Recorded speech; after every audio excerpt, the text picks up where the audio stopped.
My dear ones, before we speak of fortunes and prosperity, before we ever mention the word millionaire, let us first humble ourselves before the throne of the Most High.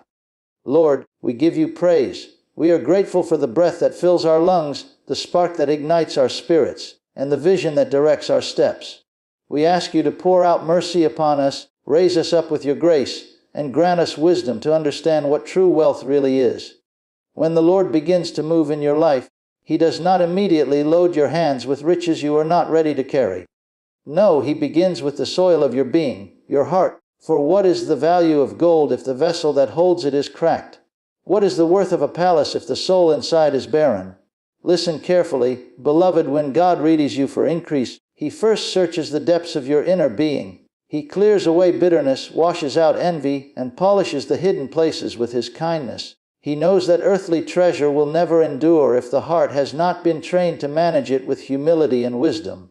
I have known men with fortunes beyond counting, yet they lacked the peace to sleep soundly at night. I have met women clothed in jewels, yet their hearts were heavy with loneliness no gem could ease. Wealth without a sanctified spirit is a crown upon a restless head, shining on the outside but crushing within. But when the Lord carefully molds your heart, He is preparing you not just to gain prosperity, but to steward it well, to bear it without breaking, to wield it as a tool instead of a prison. He begins by teaching satisfaction in small portions. For He knows if you cannot rejoice over daily bread, you will not honor Him at a feast. He asks in the quiet corners of your soul, can you still bless my name when your hands are empty? Can you still sing when your cupboard is bare? And when you lift your voice in gratitude, not for what you hold but for who He is, then you have passed the first lesson. Only a thankful spirit can be trusted with abundance. Never despise the humble beginnings of your journey. These are heaven's classrooms. In those times when you stretch out your hands and find nothing, your heart is being shaped. You are learning patience. You are learning discipline. You are learning to lean fully upon the eternal arms. God does not want your identity tied to currency. He desires it rooted in His Word. For when storms rise, it is not wealth that delivers you. It is faith, it is trust, it is the peace that cannot be explained. When the Lord works on the heart, He begins to cut away the weeds that suffocate your spirit, pride, greed, jealousy. He pulls them out, sometimes painfully, but always with purpose. For you cannot sow destiny into ground still filled with thorns. Every tear shed in solitude waters the soil of tomorrow. Every rejection, every slammed door is the tool of the master gardener, preparing your life so that when prosperity comes, it does not destroy you. True spiritual wealth is not measured by watches or rings, but by the glow of character. It is seen in the one who forgives when revenge would be simpler. It is found in the woman who gives her last coin to her neighbor, trusting God to refill her jar. It is revealed in the man who bows in prayer before signing any agreement. These are the truly rich in heaven's sight, for their treasures are stored where rust cannot spoil and thieves cannot reach. The Lord whispers, before I make you wealthy in the world's eyes, I will first make you rich before heaven. He trains you in kindness where cruelty would be easier. He molds you in generosity when self-preservation would feel safer. He shapes you in integrity where compromise might promise quicker gain. And as you master these lessons, your heart itself becomes a vault far more precious than any bank. Hear me well. Children, the hand can only grasp what the heart can sustain. This is why some inherit empires and lose them quickly, while others begin with nothing yet leave legacies that bless nations. The difference is not in the hand but in the heart. A heart anchored in righteousness and humility multiplies every blessing, but a heart puffed up with pride will crumble under the very same gifts. There is no shortcut to this preparation. A pure heart cannot be purchased. A spirit refined by God cannot be counterfeited. You must walk through the fire of testing, the slow current of waiting, the wilderness of trials. Yet, beyond these trials lies a beauty beyond words. When your heart is fortified, when your spirit has been stretched wide, abundance no longer intoxicates, it empowers. You will be able to receive without fear, to give without hesitation, to rise without arrogance. That is why the Father begins within. He knows your hands may touch wealth, but your heart determines what you do with it. Will you hoard or will you bless? Will you exalt yourself or will you lift others? Will you build monuments to your name or bridges for others to cross? These answers do not dwell in your bank account, they live in your heart. And so while you wait for God's promises, ask not only for increase in finances but for enlargement of spirit. Pray, Lord, grant me patience to wait for your timing. Keep me humble enough to bear success without pride. Make me generous to give freely and wise to manage well. Prayers like these reach heaven's ears, for God knows a prepared heart will never be ruined by blessing. So, my beloved, do not despair if the Lord delays filling your hands. He is not withholding, He is shaping. He is crafting in you a spirit too strong to collapse, a heart too wealthy to be emptied, a soul too anchored to be swept away. And when His work is finished, when your heart beats in rhythm with His will, He will open the heavens and release blessings that crown rather than crush. Yes, my dear ones, God always begins with the heart. Only a heart molded by His touch can carry eternal treasures and still remain free. And in that freedom you will discover not just riches but immeasurable wealth, peace, joy, love, and the holy privilege of being trusted with His abundance. There comes a moment, beloved, when God plants within you a stirring no man can quiet, no sleep can silence, no reasoning can dismiss. It is the sacred seed of vision. When He is preparing you for greatness, for wealth that surpasses mere numbers and possessions, He begins with a vision in your spirit. This vision is not a passing dream. It clings to you, wrestles with you, and calls out even in the midnight hour. You may try to rest, yet it will whisper still. You were made for more, destined to climb higher. Vision is destiny's language. Before the fruit appears, God lets you glimpse the seed. He pulls back the veil just enough for you to see what could be, what must be, if you would only trust Him. And once you have seen yourself through heaven's eyes, you cannot return to living small. You cannot accept mediocrity after glimpsing the mountain. But vision is not a complete map. God does not hand you blueprints with every detail marked. Instead, He offers flashes, holy sparks, glimpses that stir your soul. He gives you dreams too big for your current means, a call too vast for your present capacity. Why? Because vision must expand you. If your dream fits neatly within your resources, it is not of God. But if it requires faith to pursue, courage to chase, and patience to endure, then, child, you stand beneath divine light. Vision comes with cost. It may rob you of sleep as you rise to record God's whispers. It may separate you from friends who cannot walk where you must go. It may pull you out of comfort, for vision never leaves you where you are. Yet the cost is holy, for every tear shed in pursuit of vision is an offering on the altar of purpose. Think of Joseph, the dreamer, in his multicolored coat. He saw greatness, sheaves bowing, stars honoring. His brothers mocked him, his family dismissed him, yet the vision burned on. Though thrown in a pit, sold into slavery, locked in prison, the vision remained alive. It preserved him until the day it was fulfilled. That is the strength of vision. It outlasts pits, prisons, and pain. When God grants vision, He not only reveals where you will go but shapes who you must become. Vision requires discipline. You cannot waste your energy when destiny waits. You cannot indulge in every distraction while carrying a sacred dream. Vision trains you to walk away from lesser things to secure eternal gains. Vision also demands faith. It often defies logic. Others may laugh and ask, how can you dream so big with so little? But remember Noah, who built an ark when not a cloud was in the sky. Remember Abraham, who left home with no destination but God's promise. Remember Moses, who stood before the Red Sea armed only with a staff. Each carried vision, and vision carried them. Do not reject your vision simply because it seems impossible. The impossibility is the very proof of its divine source. If you could accomplish it alone, it would not require God. But when the dream is greater than your own hands, when the vision is too heavy for your own strength, you must lean upon His everlasting arms. And there miracles unfold. Do not forget, vision is never given for selfish glory. God does not show you abundance so you may hoard it. He grants glimpses of future prosperity so you may bless nations, feed the hungry, clothe the poor, teach the children, and uplift the broken. A true vision from heaven always carries a mission beyond yourself. If your dream ends with you, it is not from God. But if it stretches to serve, to heal, to restore, then you are walking the sacred path of vision. And child, know this: vision rarely blossoms overnight. A glimpse of your future may arrive in an instant, but you will still have to live it out in measured steps, season after season. The vision will stretch your patience, because God uses waiting to shape you. Don't sprint ahead of His appointment. A dream forced before its time is like a seed yanked up before roots take hold. Embrace the journey. Soak your vision in prayer. Feed it with learning. Guard it from cynics. Keep believing even when others don't. Then one day, after long labor and persistent faith, you'll look around and see the vision standing in daylight. What once lived only inside your spirit will stand in plain sight. What used to be a midnight murmur will rise like a noon-time anthem. You'll recall the solitary hours, the offerings you made, the doubts you defeated. You'll lower your head and confess, "This is the Lord's work, and it shines wonderfully before us." Therefore, don't dismiss the stirrings that wake within you. They aren't random. They aren't silly impulses. They are eternal embers placed in a temporary vessel. When God grants a vision, He entrusts you with a fragment of His purpose. Handle it with awe. Chase it bravely. Shield it by faith, for a God-given picture becomes the lamp that guides your steps toward becoming rich in soul and in daily life. Remember, dear one, vision is not reserved for the powerful or famous. It rests upon the willing, the loyal, the ones daring to believe God's voice over human doubt.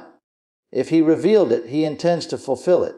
Keep holding the vision when it feels weighty. In the right time, the very burden that keeps you awake will rouse the world to God's glory through you. Discipline, precious child, is the sacred school where God trains His chosen. Before He trusts you with plenty, before He clothes you in abundance, He proves you in the small. He watches not your conduct when the feast is ready, but your steps when the pantry is thin. He notes your choices not when accounts are full, but when they nearly run dry. Discipline forms the passage from vision to completion, from promise to possession. Without it, even a radiant dream collapses like dust before the wind. Heaven does not pour out treasures on those who won't steward a single seed. Scripture teaches the pattern, the one trustworthy with little will be trustworthy with much. That principle is fixed. If you mishandle small things, your time, your speech, your duties, how will you carry greater matters? If you throw away a single coin, why would God hand you a fortune? Discipline is not punishment, it is preparation. It molds your inner life so you can hold increase without being ruined by it. Consider the farmer. Before a harvest appears, he plants. He rises early, labors hard, waters faithfully. He doesn't see fruit in a night, yet he refuses to abandon the soil. That is discipline. He trusts what he cannot yet see, and in due time the earth rewards his consistency. Your life follows the same pattern. The blessings you desire call for steady hands, a loyal heart, a trained spirit. When God starts forming discipline in you, He begins with small assignments. He may lead you to set aside a little, even when saving feels pointless. He may stir you to get up before dawn and pray while your body begs for rest. He may nudge you to quiet the noise and open His Word, though everything competes for your attention. These simple obediences, these hidden acts, lay the foundation for greatness. They look small, but they build capacity for what's coming. Think of David the shepherd. Before he wore a crown, he carried a harp. Before he stood before Goliath, he wrestled a lion and a bear. God strengthened his hands in fields where no crowd cheered, long before a nation watched. Discipline is usually forged in secret. Applause won't always greet it, but heaven notices and heaven repays. Discipline also requires a holy no. No to urges that flatter the flesh. No to distractions that blur your focus. No to thieves of your time. Saying no is hard, but self-denial is the ground where self-mastery grows. Discipline is not about living smaller, it is about living free. A disciplined soul is not driven by impulse, chained to habit, or tossed by every gust of feeling. A disciplined soul can stand choosing destiny over desire. Let's speak clearly. Wealth without discipline becomes a snare. Many have grasped fortunes only to watch them vanish. Many rose fast and fell hard. The issue wasn't the presence of money, it was the absence of mastery. But when God crafts a disciplined heart, a little stretches far. In lean times you remain steady, and when abundance floods in, you won't sink. You'll navigate it. Discipline is patience wearing work clothes. It is the grace to keep taking the next step without rushing and without quitting. Results may hide today, and you still labor. Applause may be absent tomorrow, and you still build. Victory might not arrive next week, and you still trust. Discipline teaches you that greatness is not one giant leap but a string of faithful steps. Hear this, beloved, discipline is love. To discipline yourself is to love your future enough not to trade it for momentary comfort. To discipline yourself is to love God enough to honor His direction even when it costs you. To discipline yourself is to love people enough to prepare so that when increase comes you can bless without fear of lack.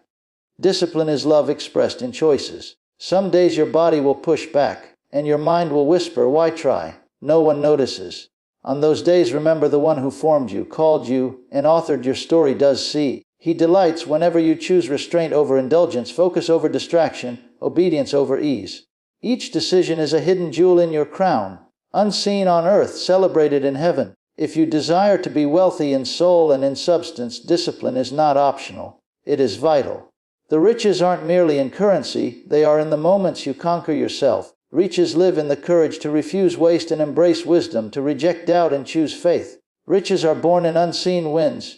Prayer over panic, diligence over idleness, generosity over greed. These gains stack and multiply like compounding returns until your life overflows. Rise each morning with intention. Treat every assignment, however small, as sacred training. If you sweep floors, do it with excellence. If you handle money, do it with honesty. If you speak, let it be true. The way you manage the little now shapes how you'll govern the much later. And when God finally throws open the windows of heaven, you won't be caught off guard. Your grip will be steady, your spirit mature, your character ready. Hear it again, discipline isn't a shackle, it's a key. It opens doors you never imagined. It carries you from picture to reality, from promise to possession. It is the hidden strength that enables you to carry wealth without letting wealth carry you. Learn it, walk in it, and you will be regarded as truly wealthy, not only by people but before God. Rejection, dear heart, is one of God's most puzzling and least understood gifts. At first encounter, it burns and stings. It can feel like the world pressing you into the ground. Yet when heaven is shaping you for greatness, for spiritual abundance and a flourishing life, rejection is not your foe. It becomes a mentor, a sculptor, a holy companion. It is the Father's hand steering you away from wrong rooms, wrong alliances, and wrong assignments so you can be reserved for purpose. When rejection arrives, it rarely sends notice. It barges in. Trusted friends drift. Doors you prayed for evaporate. Invitations you long to receive never appear. You may cry, Lord, why can't they see me? Why am I passed over again? And the whisper comes, you weren't built to fit there. Those who cannot bear your crown cannot celebrate your calling. Understand this, rejection is not always human cruelty, often it is divine protection. God knows where you're going and who cannot travel with you. He knows which relationships will drain you, which chances will chain you, which paths will harm you. In mercy, He shuts doors. He permits some to miss your value and some rooms to withhold their welcome. It feels punitive, but it is preservation. It feels like being deserted, but it is alignment. Consider Joseph. His brothers scorned his dreams, threw him into a pit, and sold him away. Few wounds cut deeper than family betrayal.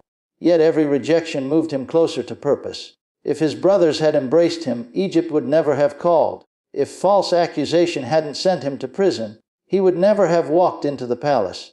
What the builders dismissed became the very stone that anchors the house. Joseph's rejection was God's redirection to a throne. So it is with you. Each time rejection strikes, ask not only why, Lord, but also, where are you guiding me? Rejection never announces that you lack value. It means you are being shifted into a new place. It means the weight of who you are is too significant for where you currently stand. You are being pulled out of the ordinary so you can be planted in the extraordinary.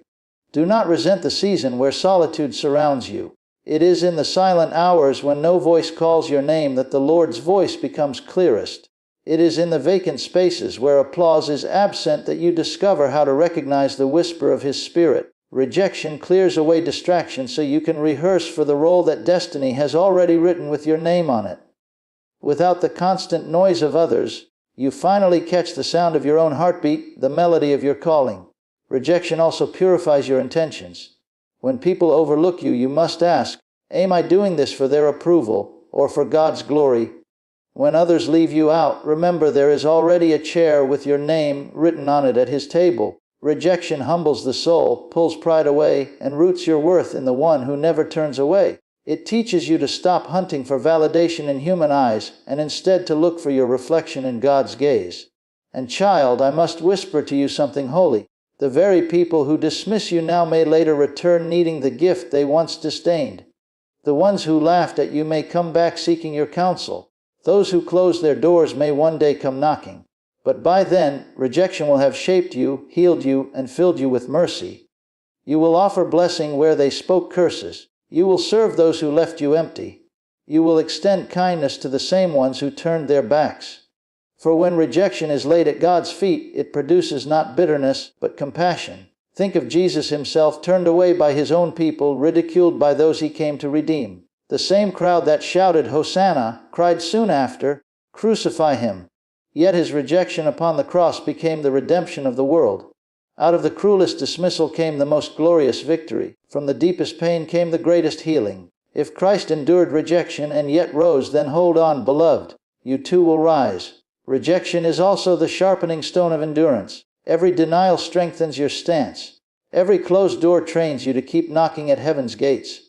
Every empty chair at your table makes space for angels to come sit. Rejection hardens your skin yet softens your heart if you allow it. It teaches you not to collapse when people walk away, not to faint when life denies you, but to trust that something far greater is being arranged out of sight. Do not beg to be welcomed where you never truly belong. Do not chase after those who cannot see the treasure you carry. Do not weep endlessly over doors that are locked, for maybe it was God Himself who turned the key. Instead, raise your head and understand that every rejection is heaven's announcement. You are being set apart. You are appointed for more. So when the sting of rejection touches your spirit, breathe and remember this truth: diamonds are not shaped in ease. They are made in pressure, in obscurity, in hidden chambers where no one notices. But when the time comes for them to be revealed, their brilliance cannot be denied. So it will be with you. Your rejection is not your ending. It is the beginning of your unveiling. Rejoice, my beloved, when others turn away. Rejoice when doors shut, when invitations never come, when the applause dies out. For these are signs that God Himself is consecrating you, refining you, pruning and aligning you. And when the right time arrives, the very rejections you endured will be proof of your transformation. You will stand clothed in abundance of spirit, abundance of life, and declare, what people rejected, God has raised. What they refused, heaven supplied. What they threw away, the Lord exalted.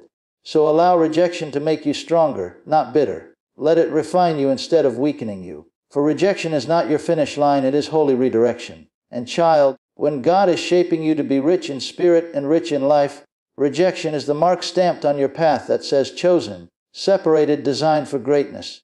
There comes a turning point in a man's or woman's journey when the voice of God begins to whisper deep in the marrow of your bones, child, it's time to see yourself differently.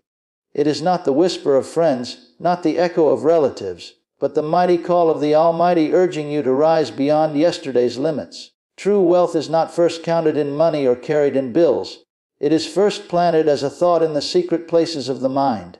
If your thoughts remain tied to poverty, no matter how much money touches your hands, it will slip away like sand between your fingers.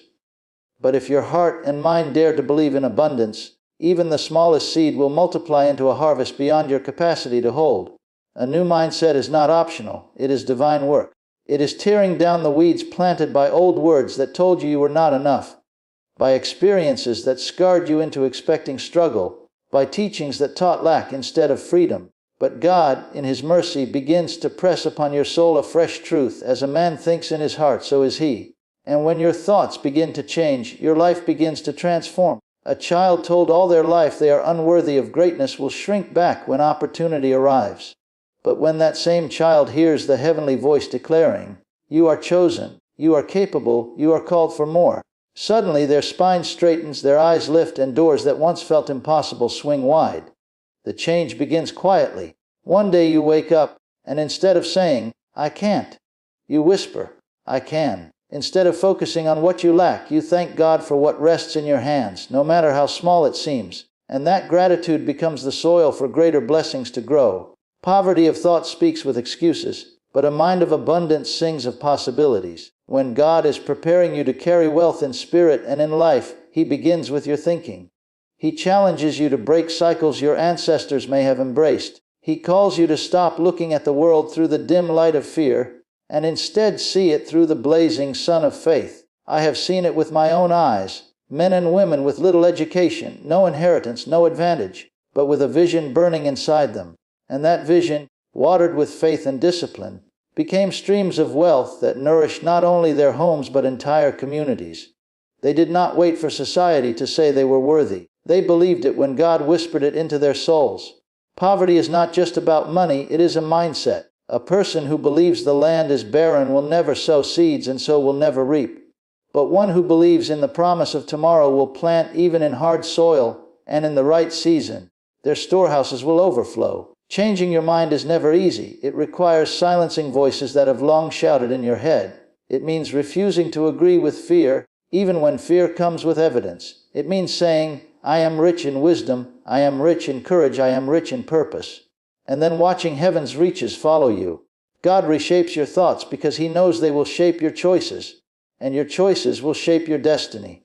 To walk as a millionaire in spirit and in life, you must already see yourself at the table of plenty, even if tonight's meal looks small. Those who shift their thinking carry a certain dignity. They no longer envy the success of others because they know their moment is coming. They no longer complain because they know they are heirs of the kingdom. They walk with quiet assurance, not arrogance, but peace that says, my Father owns the cattle on 1,000 hills, and He will provide for me. That shift in thinking transforms your speech. You begin to speak life where before you spoke defeat. You begin to declare promises where you once repeated problems. And the world, hearing your words, begins to line up with your faith. Beloved, wealth without mindset is fleeting. How many have inherited fortunes only to lose them because their minds were still chained to lack? How many stumbled into opportunity, but wasted it because fear still ruled their hearts? But the one who has been transformed in thought cannot lose wealth, for even if money leaves their hands, abundance remains in their spirit, and from that spirit, wealth will flow again. God prepares you this way because He does not want the blessing to destroy you. He wants it to sustain you. So raise your thoughts higher. Do not say, I am nothing, when God calls you His child. Do not say, I cannot succeed, when success is already written in your bones. Do not say, I will always struggle, when heaven has written abundance into your destiny. Begin to think of yourself as God thinks, strong, capable, chosen, destined. And as you do, heaven will echo your faith, and the earth will respond with favor, opportunity, and increase. My friend, wealth is waiting, but the mind must first be renewed. Change your perspective, and you will change the course of your life. Change your thoughts, and you will alter what you attract. This is the holy work of preparation. God is shaping you not just to carry wealth, but to embody it, to become a vessel overflowing with wisdom, love, and provision. And when you believe this truth in your heart, not only on your lips, you will discover that the millionaire God designed you to be was already within you, waiting for your thoughts to finally agree with His promise.